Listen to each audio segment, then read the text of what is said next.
mong kaluwalhatian. Bulong ng presensya mo'y tunay nga na ang Diyos ay apoy na tumutumpok. Pero, teka, ano ba itong nangyayari? Naalala ko na, ito'y nagsimula noong nagdesisyon akong tanggapin ang Panginoong Hesus bilang aking Diyos at tagapagligtas. Naniniwala na hinugasan niya ang aking karumihan sa kabila ng aking mga kasalanan na hindi niya kagustuhan. Kung kaya't ako'y hinila niya mula sa kadilingan. Mga mata at tenga'y napaglaruan, ngunit ngayo'y namulat na sa katotohanan.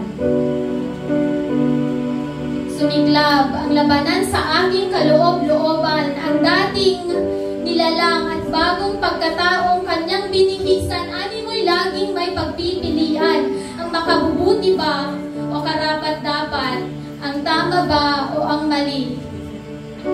Di may tatanggi ng bawat isa sa atin na ang tinatawag ng laman ay mahina kung ang mas malakas ay mga makamundong pagnanasa. Natapa sa putik ng kasinungalingan at pagulong-gulong sa maraming kamalian, pero habag at pag-ibig niya ang sumalo habang nakapikit at sumusuko. Ang sambit-sambit, huwag kang titigil, liyab ng apoy mo'y hindi ko mapigilan. Mula sa aking pinakakaloob-looban, mga nangungusap mong salita, di mapakali sa aking isipan. Banal na Espiritu mo, dinadala ko sa iyong kalooban, tagos sa aking buong pagkatao. Kadakilaan mo'y tila apoy na tumutupok, mga kaaway ay takot na takot kahit hindi ka pa sumusugod, kaya't pinupuri ka nitong aking nadarama. Ang sigaw ng puso'y maghari ka, pagharian mo magpakailanman.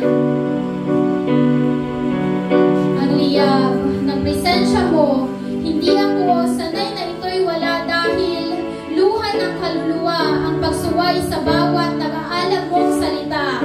Kaya't mananatili kay Kristo, sasambahin sa Espiritu at katotohanan.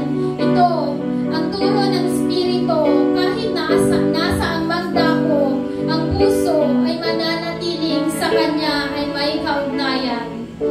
Mananatiling nag-aapoy at di mapapawi.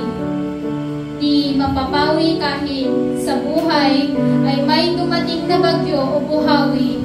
Ito